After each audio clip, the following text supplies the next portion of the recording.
those who have attended these sessions before, welcome back. Happy New Year.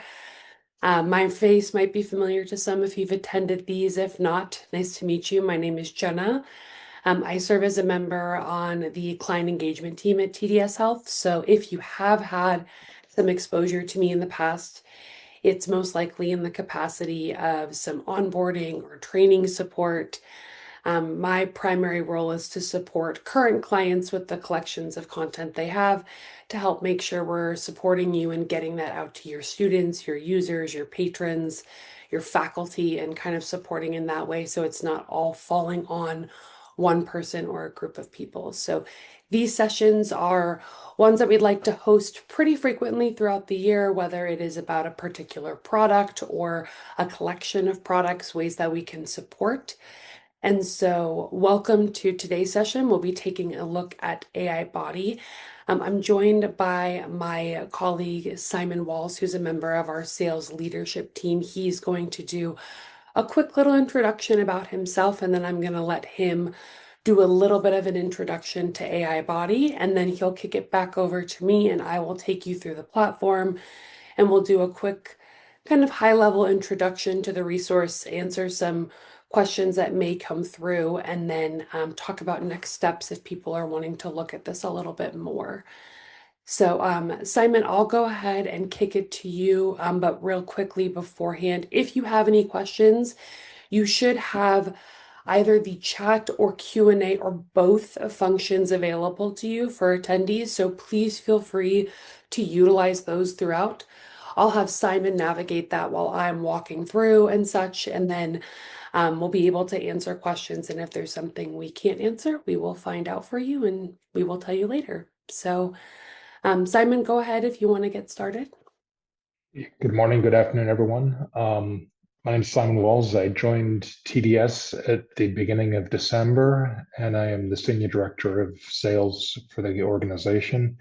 And just spent last week with the team getting to know everybody face to face, and really excited for what we can do and how we can support you all through TDS, but also as we're adding new products to our portfolio.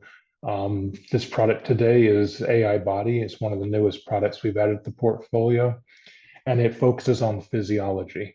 So physiology, as you probably all know, is one of the most difficult subjects in medical and clinical education, and is often cited as the most impactful driver of people quitting medical or nursing school. However, teaching physiology has not significantly changed in the last 50 years. It is taught didactically with static tools based on the currently available resources. Physiology itself is a dynamic discipline, and AIBODY facilitates bringing the learning to life with what we're calling a living organism that responds in real time to all situations, truly representing physiology in action, based on the body constantly working to achieve homeostasis. The demo we'll go through today will highlight the basic functionality and uniqueness of this platform, which will hopefully stimulate questions and ideas of how it could fit into your current programs and operations.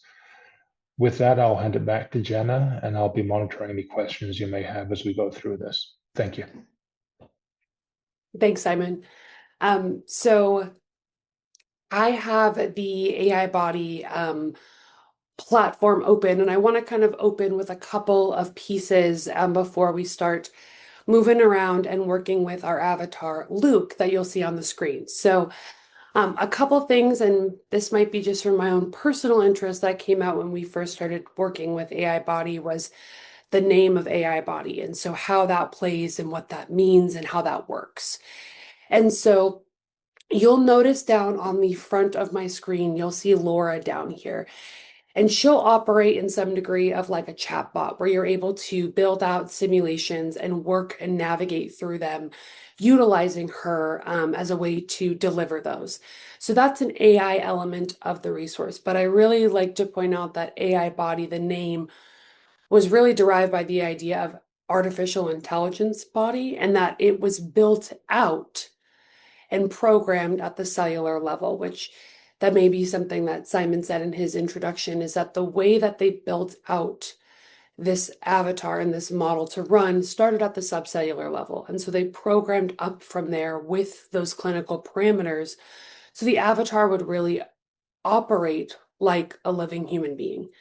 And so that idea of AI in the avatar element is not necessarily that it's an AI generated avatar, but that it was an artificially intelligent body that we use human parameters to build up.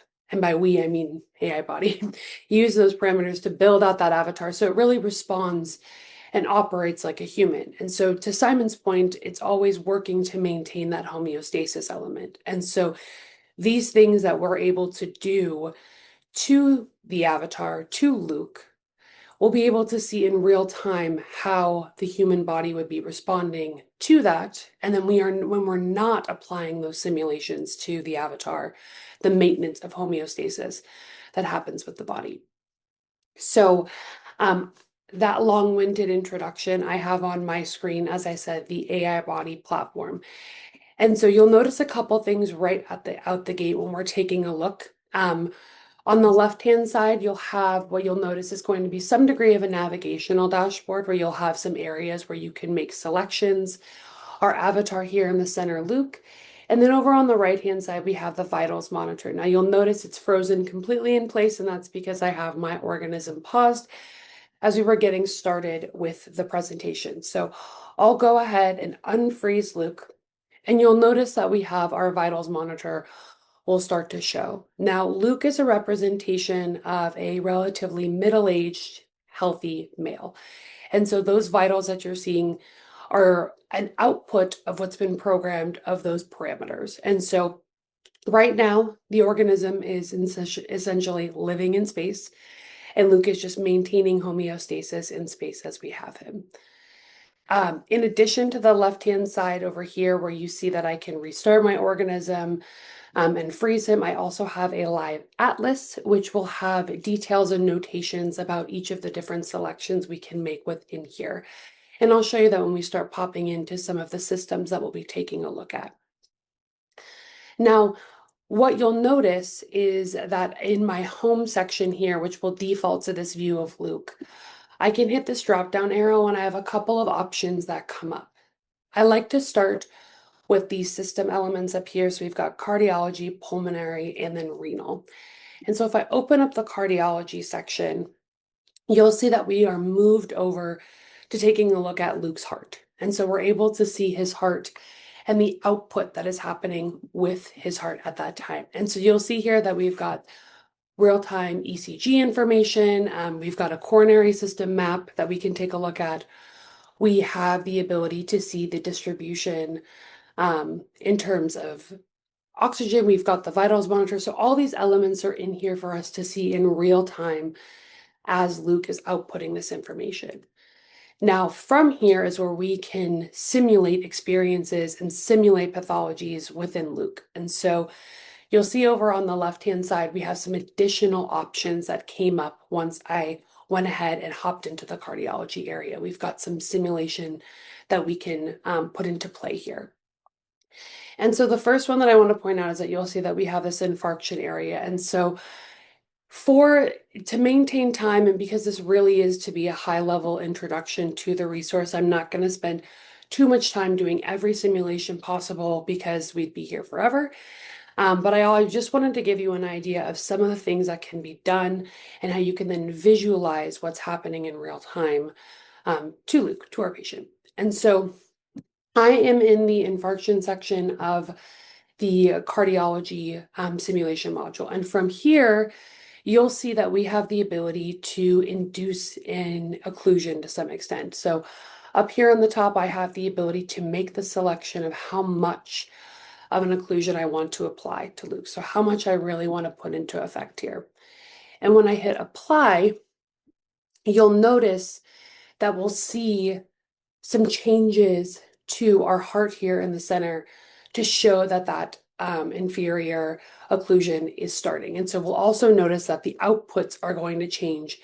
We'll start to see responses in terms of the ECG, his vitals, and then the distributions. And so we have the ability to not only see what that pathology is doing to the heart, but also the output as a result of that we'll be able to see throughout.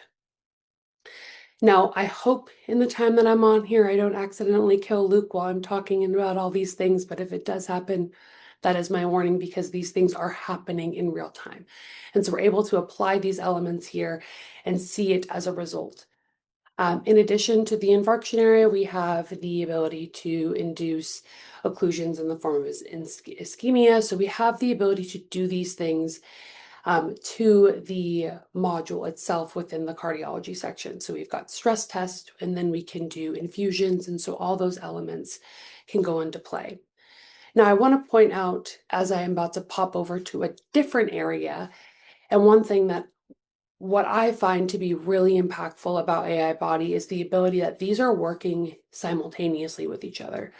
So whatever we are doing in this cardiology area, whatever simulation and whatever pathology we are applying to Luke right now, it's going to affect his other systems.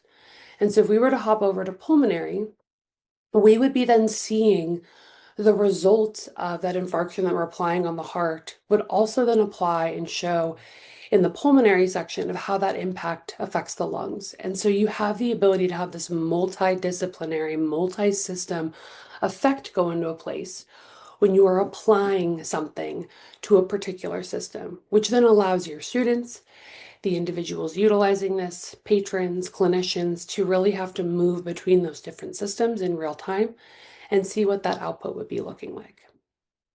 Now, just to kind of save Luke from going through a heart attack for too long, I'm going to go ahead and freeze him for a second. And I want to go ahead and talk about a little bit of the pulmonary section. Simon, feel free if you have any questions that come through, if you have anything to add as I pop through these sections, please feel free to unmute yourself and interrupt me at any given time. Awesome. So I moved over to pulmonary just because I want to make sure I kind of show you some of the different system areas while we're on today, so you can get an idea of some of the different pieces that are within here. I do want to point out that I was just saying about how we can apply various simulations at once. We are frozen, so I'm pausing Luke. So what's happening has essentially stopped, but when we unfreeze him, we'll resume the exact simulation that we are experiencing. So difference of restarting and freezing is that we can restart the organism as a whole, but in this case, we're just freezing him so I have time to move between multiple places and show you different things. But over on the top right hand, you'll see that we have the simulations in here, and we have inferior MI. So we have that simulation that I have induced to Luke. And here within the pulmonary section, we have a couple of other places that we can take a look at. It looks very similar in terms of layout to the cardiology system section, but you'll see that we've got some different materials here that relate from a pulmonary perspective. So you've got the capillaries pH, we have the right pressure, the left pressure. Those are independent of each other. And so we have those here that we can take a look at. We also have the ability to simulate additional injuries and pathologies from here as well.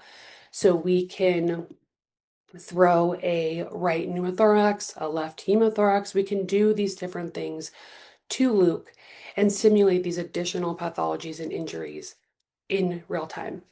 You'll also notice that there's a care section. So in addition to being able to induce the injury, we can then also provide care in simulation as well. So following through those different pieces while working within the simulated model. I'll go ahead and unfreeze him and just show you a little bit of what that looks like. And so injury, if we were to take a look there, and let's say I want to have a left hemothorax, and I can apply that. I can then provide care for that as well, and insert that large bowl and apply care to our model. And so you'll notice though that I have the ability up here to hop back and forth between those two different simulations that are operating in real time that I'm doing. I'll go ahead and freeze Luke again just to, let's go ahead and restart him just so I really feel bad leaving him in a heart attack for so long. So I do want to point out a couple of other elements within here. So I talked about the live atlas. And so that right here allows you to hover over all of these pieces that we have. So all of those measurement elements, all of those pieces of the actual simulation, if you want to go through, and this will give you a breakdown as to what we are observing in that area. So I hovered over capillary pH, and so through here, it'll give you a breakdown as to what that measurement is, what we're looking at, and then we'll also give you the relevant citations where that information was built out of. And that's something that I want to touch on in terms of AI body with those parameters to build out the model and these elements of measurement. We're using peer-reviewed content, we're using peer-reviewed data, and we're utilizing actual medical experience to show these details. They're not being pulled out of thin air. They are referenced, they are used to be clinically accurate. Now, in addition to the systems element, and I'll quickly pop into the renal section so you can see that that's an element as well. And again, all of these can be utilized together. So if you are a faculty member, if you're working within a sim lab and you're wanting to build out simulations, you have the ability to have that multi-system approach of having multiple things working at once. And so right now, those are the systems that we have in play. We also have some modules in here in the form of burns and hemorrhage. So if I was to pop down here and move into our burns module, this is where we're able to simulate the experience of a burn patient and be able to apply elements of that to that burn patient and then move through the care element that would then follow that actual simulated experience. And so you have the ability to utilize this as a way to actually simulate the experience of a burn patient as well as a hemorrhage patient. Those are the two modules that we have in here that you can do at this time. And then while you're working through those particular modules, you can go back to those systems as those will then apply within. So if we were to induce a hemorrhage to Luke right now, if I was to induce a ventricular hemorrhage of a certain amount, I would then also be able to see that simulated in different places. So if I was to do that to him, I can then go and look at the pulmonary area, the cardiology, and see how that's affecting our organism as I induce those things to Luke as a whole. Simon, anything to add or anything popping in? Just a quick comment on the Burns module. This was developed with the JC Burns unit from the University of North Carolina Hospital System, and it was a collaboration with them for the content, the validation, and the peer review activity around it. So this is a pretty comprehensive Burns module developed with a leading burns center in the United States. Thanks, Simon. So we've been bouncing around quite a few different places, looking at some different things. And so I want to talk about a couple of elements before we start to wrap up here at the end, because I want to give time for questions or if anything that has come up at the end here to be able to go through some of those things. So one thing, Simon, we had talked about it when we were prepping for this call, and I think that you put it in better language than I think I can. And that being the level in which of what the programming that we're seeing with AI body and how that would utilize or usually require a lot more of a technical element. So you were saying about how a C++ element. Can you speak to that a little bit? Yeah, I can.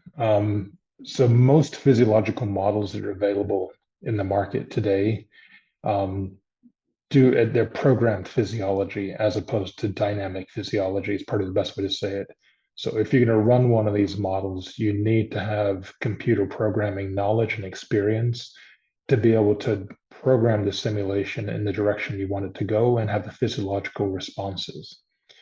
That takes time, it takes resources, it requires specialist resources. Whereas in contrast, the AI body module is developed, as Jenna said, at the cellular level.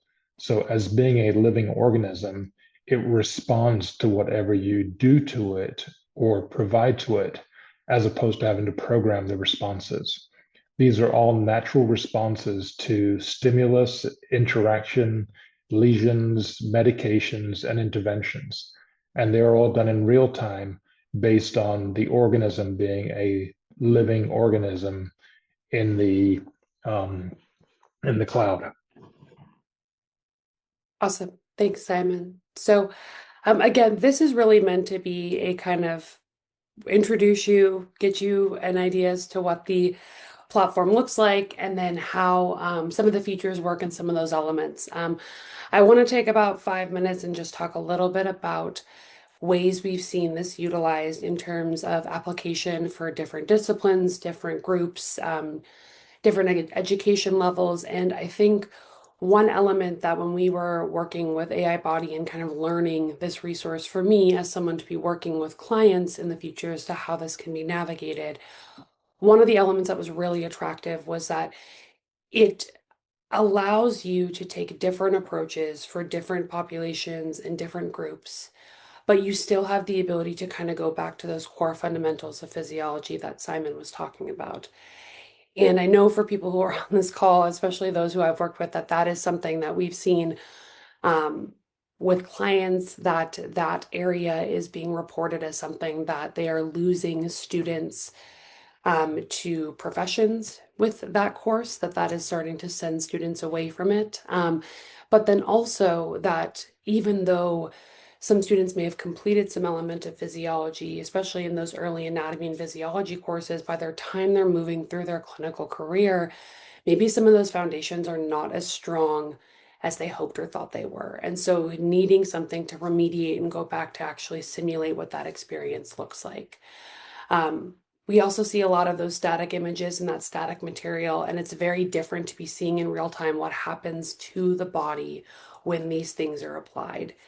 And so that's something that Simon and I had talked about, that we've been seeing that clients utilize this, especially in a simulation experience, in a sim lab, in the pre-brief and the debrief sections of those elements, where they're able to utilize it as a way to kind of pre a simulated experience, complete a simulation, and then debrief afterward, utilizing AIBODY to actually be seeing what's happening to the heart when those things are happening, what's happening to the lungs when those things are happening.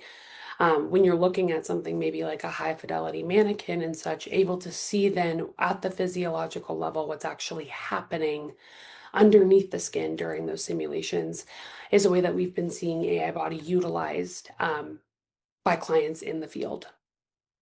I think that's a great point, Jenna. There was a process where they ran side by side as a pre-brief and a debrief with a Laerdal mannequin going through the hemorrhage module. And the beauty of that is that, I mean, I think particularly the preference is to do it as a debrief tool as opposed to a briefing tool. Because if you go through and do the physical intervention with the mannequin and then come back and actually understand the dynamics and what was happening to, under the skin, so to speak, in the organism and the organs that were involved in the bleeding, what when you administered X amount of fluids and blood, how things stabilized and how and what the time elapsed was and everything went around that. It's a very compelling message to really demonstrate the why of the actions and drives better reasoning and critical thinking around the intervention that was as a scenario was played out. Absolutely. Thanks, Simon. A couple other elements I want to talk about. So from a simulation perspective, that's an element that we have seen utilized. Also, we have seen this work really well from just a general guided learning perspective of having a student navigate through this, or have a faculty member demonstrate to a student utilizing the material, somewhat to like what I'm doing right now, simulating experiences to show the students and then having them on their own go through and create those kind of same results within their own activities. So I'll touch on a little bit about creating um, your own simulation and those own pieces in here, because there is that element. And with some of the subscription models, you can be able to build out your own material. And so, you know, a lot of times we get feedback that, throwing something just to a student to start utilizing on their own, we have the ability to not only let this be something self-guided that students can use in their own time to navigate themselves, but also guided by faculty, where they're able to then create material and then utilize things like Laura to navigate through a clinical experience and clinical exposure to get those students familiar with those circumstances. So varying different ways that this can be utilized, and can also then allowing that kind of customization of simulating the experience to align with the level of education or the intended experience of that user to use. Simon, do you see something popping up there? I just saw a little notification button, but I can't see anything. Oh, Simon, you're muted. Sorry, yeah, I've got the question. I'm answering it right now. Perfect, thanks. I like to hide all that so I can make sure I'm giving everyone my undivided attention when I have my screen open. So that is essentially kind of the pieces I wanted to cover today. Again, really meant to be a high level overview of the resource, get you all familiar and start taking a look at these pieces. Again, if this is something you're interested in exploring further, we are more than happy to connect with you. Please feel free to reach out to us. We'll be able to set up some additional sessions, and then be able to kind of dive deeper into maybe some of those areas that you see this being utilized, whether that's being administered through the library, through a program itself. We do also see this as something being utilized for practicing clinicians. We see that in the continuing ed for building out material for entire departments and those elements. So however that could fall in line with your system, we can work with you on how that delivery model can work and how we can best support in that way. I do also want to, and I'll let people, if anyone has anything they need to pop in the Q&A or the chat, I'll let you do that right now as I start to kind of close things up. With this being the beginning of the year and me being inherently selfish and wanting people to come back to these sessions if it applies to you, and spend some time with me and my colleagues in kind of this delivery model that we do. Lucky to have Simon on today as my counterpart. I do want to point out that on the TDS Health website, if you are interested in seeing what other events we have, what other sessions we have coming up, we have those listed on an events page in here. And so if you go over to this About Us section and go to Events, this will show you what we have coming up in terms of events that you can attend. And so we have today's session here that you all were so kind to join us with today. And we do have an upcoming session in about a week. We'll be taking a look at our TDS Health interface, the StatRef product, and looking at StatRef AI, which is something that we recently released that we'll be taking a look at there. And so if that's something that you're interested in, please feel free to go to our events page and register for that session. For those who are interested in these things, but they don't have the ability to carve time out, we do have quite a few people who register to just get the recording. And so that's completely fine. If you do stumble upon the events page and you would like to see a little bit more of my face and my colleagues' faces, if you scroll down, we do have some recordings for some previous sessions we've had. So if this being the beginning of the semester, you're looking at some materials, you're wanting to beef up on maybe some TDS Health content that you already have, seeing how they can work together.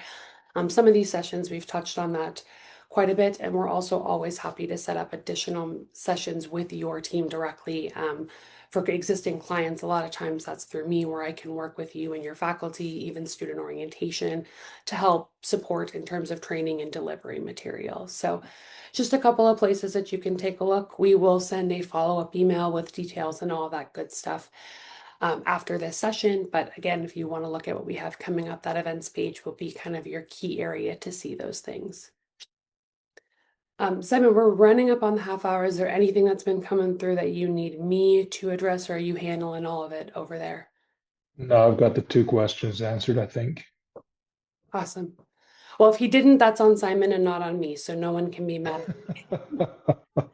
Well, I would just like to say thank you to everyone who's hopped on today. We are at the end of our presentation, and I know everyone is busy, and I want to be respectful of time. So thank you so much for taking the time to attend this session. Thank you to Simon for being on here as support and being my collaborator on this session today. If there are any questions, like we were saying, please feel free to reach out. We are here to support.